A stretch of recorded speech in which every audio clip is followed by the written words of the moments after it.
கர்த்தருடைய மகா பரிசுநாமத்துக்கு ஸ்தோத்திரமும் மகிமையும் உண்டாவதாக.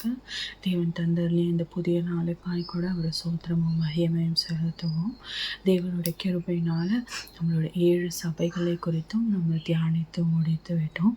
இன்றைய நாளில் தேவன் உணர்த்திய புதிய அத்தியாவமாகிய இயேசுவின் உவமைகளை குறித்து தியானிக்கும்படியாக கர்த்தர் நியமித்துள்ளார். இந்த கடைசி காலகட்டத்தில் இருக்கிற நாம், அவருடைய வருகையை எதிர்பார்த்து கொண்டிருக்கிற நாம், அவருடைய உவமைகளை குறித்து தியானிப்பது மிகவும் ஒரு அவசியமான ஒன்றாக இருக்கிறது. ஏன்னா அவரோட உவமைகள் வழியாக அவர் தேவனுடைய ராஜ்யத்தை குறித்தும் பரலோக ராஜ்யத்தை குறித்தும் பல காரியங்களை அவர் உவமைகளின் வழியாக உணர்த்தியுள்ளார். ஸோ அப்படிப்பட்ட உவமைகளை நாம் தியானிக்கும்படியாக தேவன் ஒரு திட்டத்தை வைத்துள்ளார். ஸோ இன்றைய நாளில் இருந்து கூட நாம் அவருடைய உவமைகளை குறித்து தியானிக்கும்படியாக நாமே ஆயத்தம் செய்து கொள்வோம். அவருடைய உவமைகளை குறித்து தியானிக்க வேண்டிய அவருடைய ராஜ்யத்தையும் அதிலிருந்து உணர்த்தப்படும் காரியங்களையும் புரிந்து கொள்ளும்படியான ஞானத்தினால் நம்மை நிரப்ப வேண்டும் என்று தேவனிடத்தில் ஜெபிப்போம். மற்றும் இன்றைய நாளில் கூட இந்த உவமைகளை குறித்த ஒரு முன்னுரையை மாத்திரம் நம்ம பார்ப்போம். நாளைய தினத்திலிருந்து ஒவ்வொரு உவமையை குறித்தும் நம்ம தியானிப்போம். ஸோ இன்றைய நாளில் இந்த உவமை பற்றி முன்னுரை பார்த்தோன்னா, இந்த உவமை என்ற வார்த்தை புதிய ஏற்பாட்டில் 50 முறை பயன்படுத்தப்பட்டிருக்கிறது. அந்த வார்த்தை உவமை என்ற வார்த்தை.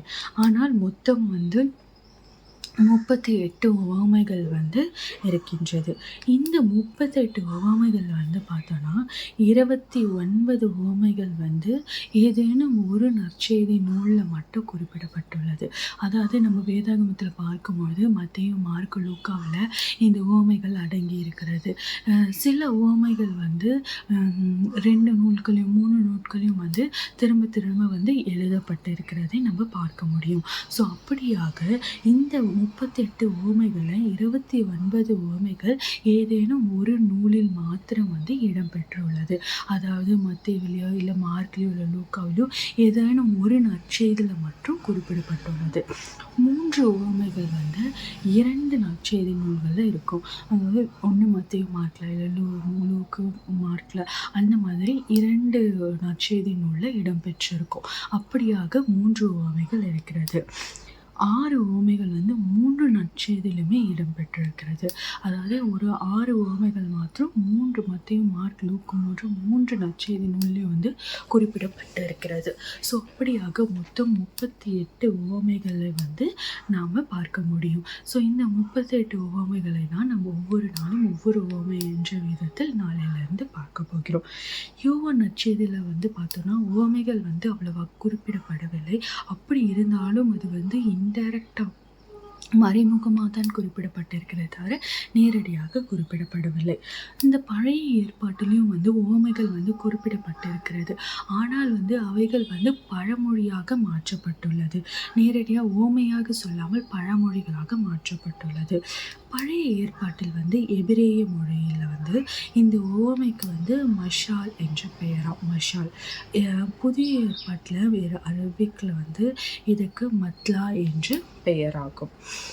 இதெல்லாம் ஒரு இன்ட்ரோடக்ஷன் மாதிரி தான் நம்ம புரிந்து கொள்ள வேண்டும். இந்த உவமைகளை அப்படியே நேரடியாக பார்க்காமல் எத்தனை உவமைகள் இருக்கிறது அப்படின்னு நம்மளோட இதுக்காக இதை பார்க்கிறோம். ஸோ மொத்தம் 38 உவமைகள் இருக்கிறது. அதில் 29 உவமைகள் ஏதேனும் ஒரு நற்செய்தி நூலில் தான் இருக்கும். 3 உவமைகள் 2 நற்செய்தியில் இருக்கும். 6 உவமைகள் 3 நற்செய்தியிலுமே குறிப்பிடப்பட்டுள்ளது. இயேசு கிறிஸ்து தன்னுடைய போதனைகளை மக்கள் எளிமையாய் புரிந்து கொள்ளும்படியாக தான் இந்த உவமைகளை உபயோகப்படுத்தினார் என்று பார்க்க முடிகிறது. உவமைகளான ஒரு கதையை சொல்லி அதிலிருந்து உணர்த்துவது தான். அதாவது ஒரு கதையின் மூலம் ஒரு காரியத்தை உணர்த்துவது தான் உவமைகள். ஸோ அப்படியாக தன்னுடைய பரலோக ராஜ்யத்தை குறித்தும், அன்பை குறித்தும், மன்னிப்பை குறித்தும் வந்து ஒரு மற்றும் சீடத்துவத்தை குறித்தும் வலியுறுத்தியதை பார்க்க முடிகிறது. ஸோ நம்ம இப்போ பார்க்கும்போது இயேசு வந்து ஏன் உவமைகளை பேசினார் என்று நம்ம பார்க்கிறோம். முதலாவதாக தீர்க்க தரிசனத்தை நிறைவேற்றுதல். என்ன தீர்க்க தரிசனம்? நம்ம சங்கீதம் 78ஆம் அதிகாரம் 2ஆம் வசனத்தில் பார்த்தோம்னா, நான் உவமைகளால் என் வாயை திறப்பேன், நான் உவமைகளால் என் வாயை திறப்பேன் என்ற வசனத்தை நிறைவேற்றும்படியாக, என்ற தீர்க்க தரிசனத்தை நிறைவேற்றும்படியான விதத்துல தான் இந்த உவமைகளை அவர் பேசி தன்னுடைய தீர்க்க தரிசனத்தை நிறைவேற்றியதை பார்க்க முடிகிறது. இரண்டாவதாக, தேடுதல் உள்ளவர்களுக்கு மட்டும், அதாவது உண்மையை அறிய ஆர்வம் உள்ளவர்கள் மட்டுமே உவமைகளின் ஆழத்தை வந்து புரிந்து கொள்ள முடியும். மனம் இறுகி போனவர்களுக்கு அது வெறும் கதையாகவே இருக்கும். தேவனுடைய ராஜ்யத்தை பற்றி அறிந்து கொள்ள வேண்டும் என்ற உண்மையான ஏக்கமும் அந்த ஆர்வமும் உள்ளவர்களுக்கு மட்டுமே இந்த உவமையின் வந்து விளக்கமும் அதனுடைய அர்த்தமும் ஆழமும் புரியும். மற்றவர்களுக்கோ வந்து வெறும் கதையாக தான் அது தென்படும் என்று குறிப்பிடுகிறார்.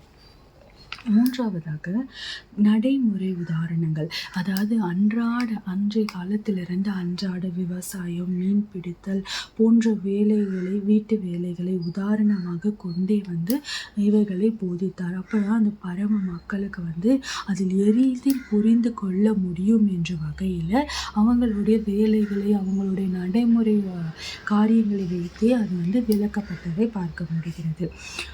அடுத்ததாக, நினைவில் நிறுத்த. அதாவது கதைகளை வந்து இப்போ நம்ம ஒரு காரியத்தை வந்து அப்படியே வந்து லெக்சராக எடுக்கிறதுக்கு பதிலாக ஒரு கதையாக சொன்னோன்னா அது வந்து எளிதில் புரிந்து கொள்ள முடியும் மற்றும் அது நினைவில் நிரந்தரமாக தங்கும். அதே போல தான் போதனைகளும் நீண்ட காலம் நிலைத்திருக்க உவமைகளை கூறினார். இப்போ வெறும் போதனைகளை கர்த்தருடைய ராஜ்யம் எப்படிப்பட்டது, கர்த்தருடைய இதுனா அந்த மக்களுக்கு வந்து புரிந்திருக்காது. நம்மளுக்குமே அப்படிதான். ஆனால் அது வந்து ஒரு கதையின் வழியாக, ஒரு உவமையின் வழியாக அது சொல்லும்போது அது மனதில் வந்து ரொம்ப நாள் நிலைக்கும், நிரந்தரமாய் நிலைக்கும், நினைவில் வைத்து கொள்ள முடியும் என்பதற்கே அவருடைய போதனைகளை பெரும்பாலும் உவமைகளின் வழியாக கூறியதை பார்க்க முடிகிறது. அடுத்ததாக, சவாலை ஏற்படுத்த. அதாவது கவனிப்போரிடத்தில் தங்களை சுய பரிசோதனை செய்ய தூண்டியது. மேலும் உவமைகளை கேட்பவரை ஒரு முடிவெடுக்க தூண்டும். உதாரணமாக, இந்த மூவரில் எவன் அயலான் என்று கேட்பவரையே நீதிபதியாக மாற்றினார். அதாவது அந்த உவமையின் வழியாக வந்து அவர் வெறும் வந்து ஒரு லெக்சரை கொடுக்காம வந்து அங்கே இருந்த மக்களையும் வந்து அவர் வந்து இன்வால்வ் பண்ணார். அவர்களையும் வந்து கேள்வி கேட்டார். அதன் மூலமாக அவர்களும் அந்த இடத்துல வந்து அந்த ஊமைகளினால் தங்களை தாங்கள் பரிசோதனை செய்து கொண்டார்கள். தங்களோட புத்திகளை உபயோகப்படுத்தி அதை கூறுவதன் மூலம், யோசிப்பதன் மூலம் வந்து அவர்கள் அந்த ஊமைகளும் அந்த போதனைகளும் அவர்கள் மனதில் வந்து நித்தியமாய் தங்கியதை பார்க்க முடிகிறது. ஸோ அப்படியாக தான் தேவன், அதனால தான் இவ்வளவு எளிதாக உள்ளது. இந்த 2000 வருடம் கிடைத்தும் கூட இந்த உவமைகளை பற்றி நம்ம பேசுவோம். நாமளும் கூட வந்து பைபிளில் மற்ற காரியங்களை விட இந்த உவமைகள் வந்து நமக்கு நல்லா வந்து ஞாபகம் இருக்கும். ஒரு சில உவமைகள் வந்து நம்ம நன்றாக ஞாபகம் வைத்துக்கொள்ள முடியும். ஏன்னா அது வந்து கதையின் ரீதியாக, அந்த உவமையின் ரீதியாக சொல்லும் போது நம்ம மனதில் வந்து ஈஸியாக அது வந்து இடம் பிடிக்கிறது, ஈஸியாக நம்மளால நினைவில் கொள்ள முடிகிறது. அந்த எளிதான ஒரு காரியத்துக்காக தான் அவர் வந்து அந்த அவர் சொல்ல வரும் காரியங்கள், ராஜ்யத்தின் நித்தியத்தை குறித்து நம்ம மனதில் வந்து பதிய வைக்க வேண்டும் என்பதற்காக உபயோகப்படுத்தின யுக்தியாக தான் இந்த ஓமையை பார்க்க முடிகிறது. ஸோ ஏன் ஓமைகளை பயன்படுத்தினார் என்றால், முதலாவதாக தீர்க்க தரிசனம் நிறைவேற்றுதல், தேடுதல் உள்ளவர்களுக்கு மட்டும், நடைமுறை உதாரணங்கள், நினைவில் நிறுத்த, சவாலை ஏற்படுத்த. அடுத்ததாக பார்க்கும்போது இந்த உவமைகளின் முக்கியத்துவத்தை குறித்து பார்க்கிறோம். இங்கேயும் 5 காரியங்கள் குறிப்பிடப்பட்டிருக்கிறது. ஏன் சொன்னார் என்று 5 காரணம் பார்த்தோம். இதன் முக்கியத்துவம் என்ன என்ற 5 காரியத்தை பார்க்க போகிறோம். முதலாவதாக தேவ ராஜ்யத்தை புரிதல். பரலோக ராஜ்யம் எப்படிப்பட்டது, அது எப்படி வளர்கிறது என்பதை புரிந்து கொள்ள இது உதவுகிறது. எளிதான வகையில் பரலோக ராஜ்யத்தை பற்றி மக்களுக்கு புரிய வைக்கவே தேவன் இந்த உவமைகளை பயன்படுத்தினார். இரண்டாவதாக தேவ அன்பை விளக்குதல். ஊதாரி மைந்தன் உவமை தேவனின் அளவற்ற அன்பையும் மன்னிப்பையும் காட்டுகிறது. பல உவமைகள் இருக்கிறது, அவருடைய மன்னிப்பையும் அன்பையும் காட்டுகிறது. அதை நம்ம உவமைகளை குறித்து விரிவாக பார்க்கும்பொழுது நம்மளால பார்க்க முடியும். ஸோ இந்த தேவ அன்பை விளக்குதல் இதனுடைய காரணம், முக்கியத்துவம். மூன்றாவதாக சீடத்துவத்தின் முக்கியம். விசுவாசம் என்பது வெறும் வார்த்தை அல்ல, அதில் செயலில் காட்டப்பட வேண்டும் என்பதை வலியுறுத்துகிறது. இதற்கு நம்ம நல்ல சமாரியன் உவமை எடுத்தோம்னா, தேவன் வெறும் விசுவாசம் வார்த்தையை மாத்திரம் சொல்லாமல் நம்ம செயலிலும் எப்படி காண்பிக்கணும் என்று வலியுறுத்தப்பட்டிருக்கிறது. நான்காவதாக எச்சரிக்கை மற்றும் தயாரிப்பு. 10 கண்ணீர் உவமையின் வழியாக கிறிஸ்துவின் வருகைக்காக எப்பொழுதும் ஆயத்தமாக இருக்க அறிவுறுத்தப்படுகிறது. இப்படியாக இந்த ஒரு உவமையிலிருந்து நம்மள ஒவ்வொரு முக்கியத்துவத்தை நம்ம கற்றுக்கொள்ள முடியும். ஜென்ரலாக பார்த்தோன்னா எல்லா காரியங்களையும் நம்ம சேர்த்து பார்க்கும்போது இந்த 5 காரியத்துக்கு தான் முக்கியத்துவம் கொடுக்கப்பட்டுள்ளது. ஐந்தாவதாக பார்த்தோன்னா தாழ்மையின் மேன்மை. தாழ்மையை தேவனுக்கு பிரியமானது என்பதை சில உவமைகள் உணர்த்துகிறது. ஸோ நம்ம 5 காரியங்கள், உவமைகள் 38 இருந்தாலும் இந்த 5 காரியங்களை வைத்து தான் இந்த உவமைகள் கூறப்பட்டிருக்கிறது நம்மளால் பார்க்க முடிகிறது. இந்த 5 முக்கியத்துவம் வைத்து தான் உவமைகள் கூறப்பட்டிருக்கிறது. அதாவது தேவ ராஜ்யத்தோட புரிதல், தேவ அன்பை விளக்குதல், சீடத்துவத்தின் அழைப்பு, எச்சரிக்கை மற்றும் தயாரிப்பு, தாழ்மையின் மேன்மை. ஸோ இந்த காரியங்களை வைத்து தான், அதாவது தேவனுடைய பரலோக ராஜ்யமும் அவருடைய அன்பும் மன்னிப்பும் மற்றும் சீடத்துவத்தை வைத்து தான் இந்த உவமைகள் கூறப்பட்டிருக்கிறதை நம்மளால் பார்க்க முடிகிறது. இந்த உவமையை நம்ம ஒவ்வொரு உவமையும் தியானிக்கும் போது நம்ம என்ன பண்ணணும்னா, அதிலோட அந்த உவமையோட அர்த்தத்தை நம்ம தேரக்கூடாது. மாறாக அது சொல்லப்பட்டதான மைய கருத்து, அதனோட சென்ட்ரல் ட்ரூத் என்ன என்பதை மட்டுமே கவனிக்க வேண்டும். உதாரணமாக பார்த்தோம்னா, நல்ல சமாரியன் எடுத்துக்கிட்டோன்னா அதோட மைய கருத்து அயலான் மீது அன்பு காட்டுதல். ஸோ அதை மாத்திரம் நம்ம இது பண்ணணுமே தவிர அந்த உவமையில் இருக்கிற மற்ற கதைகளை நம்ம பார்க்கக்கூடாது. கதைகளை தேவன் நம்ம எளிதில் புரிந்து கொள்ள தான் சொன்னாரே தவிர, ஆனால் ஒவ்வொரு உவமைக்கும் அதோட மைய கருத்து இருக்கிறது. அந்த கருத்தை வைத்தே அதை நம்ம தியானிக்க வேண்டும் என்பது தேவனுடைய சித்தமாக இருக்கிறது. ஸோ நாளை தினத்தில் அவ்வளோ இது பண்ணுற விதைக்கிற உவமை பார்த்தா அது இறைவாற்றை ஏற்றுக்கொள்ளும் நிலைகள், அதுதான் அதோடைய மைய வார்த்தை. ஸோ அதை மாத்திரம் தான் நம்ம ஃபோக்கஸ் பண்ணி அந்த மைய கருத்தை வைத்து தான் நம்ம தியானிக்க போகிறோம். ஸோ அப்படியாக இந்த உவமைகளை குறித்து நாம் தியானிக்கும்படியாக தேவன் நம்மளுக்கு ஞானத்தையும் தெளிந்த புத்தியும் தரும்படியாக நம் தேவனிடத்தில் கேட்போம். நாளைய தினத்தில் ஒவ்வொரு உவமைகளாய் 38 உவமைகளை நம்ம முடிக்கும்படியாக தேவன் நம்மளுக்கு பலத்தையும் சுகத்தையும் ஞானத்தையும் தர வேண்டுமாய் தேவனிடத்தில் ஜெபிப்போம். நீங்களும் கூட ஒவ்வொரு நாளும் ஒவ்வொரு உவமைகளை குறித்து படிக்க ஆரம்பிங்க. அப்படி நீங்கள் படிக்கும் பொழுது அதோட ஆழங்களை நீங்கள் புரிந்து கொள்ளும்படியாக உங்களுக்கு ஒரு புரிதல் வரும். அப்படியாய் தேவன் உங்களோடு பேசுவார். அப்படியான காரியங்களை செய்யும்படி தேவன் நம்மிடத்தில் ஆலோசனை தருவதை நம்மளால் உணர முடியும். இந்த கடைசி காலகட்டத்தில் இருக்கிற நாம் அவருடைய உவமைகளை பற்றி கொண்டு அவர் சொல்ல வந்த தேவ ராஜ்யத்தின் முக்கியத்தை குறித்தும், பரலோகத்தின் முக்கியத்துவத்தை குறித்தும், அன்பின் முக்கியத்துவம் குறித்தும், மன்னிப்பின் முக்கியத்துவத்தை குறித்தும், சீடத்துவத்தின் முக்கியத்துவம் குறித்தும் நம்ம இந்த காலகட்டத்தில் தியானிக்க வேண்டியது மிகவும் அவசியமாக ஒன்றாய் காணப்படுகிறது. அதனால தான் தேவன் இதை உணர்த்தியுள்ளார். ஸோ இந்த 38 உவமைகளையும் ஒவ்வொரு நாளாக நம்ம தியானிக்கும் போது தேவன் நிச்சயமாய் நம்மளோடு பேசி அதன் முடிவில் நம்மளை அவரோட நிலையாக நம்மளை உருவாக்கி எடுப்பார் என்பதில் எந்த ஒரு சந்தேகமும் இல்லை. ஜெபிப்போமா. நேற்றும் இன்றும் மாறாத என் நல்ல தகப்பனே அப்பா, இதோ இந்த நல்ல வேலைக்காய் கூட ஜெபிக்கிறோம் அப்பா.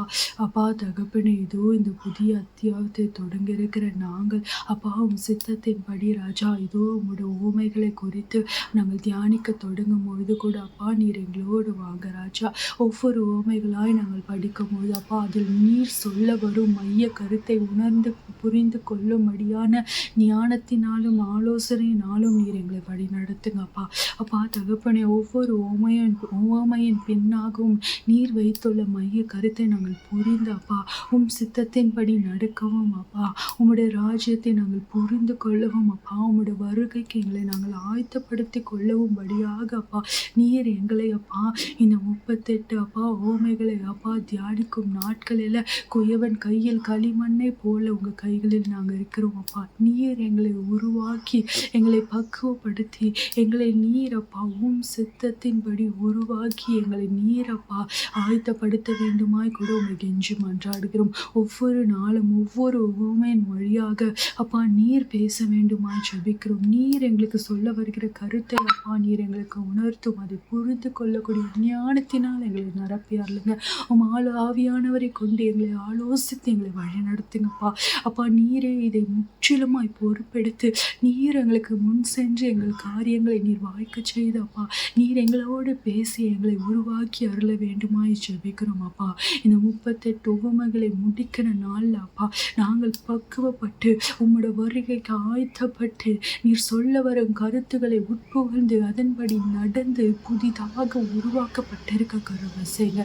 நீரே எங்களோடு இருந்து எங்களை வழி நடத்துங்க, ஆசீர்வதிங்க, பலப்படுத்துங்க. என் மீட்பெரும் இரட்சகருமாகிய இயேசு கிறிஸ்துவின் ஜெபிக்கிறோம் நல்ல பிதாவே, ஆமென்.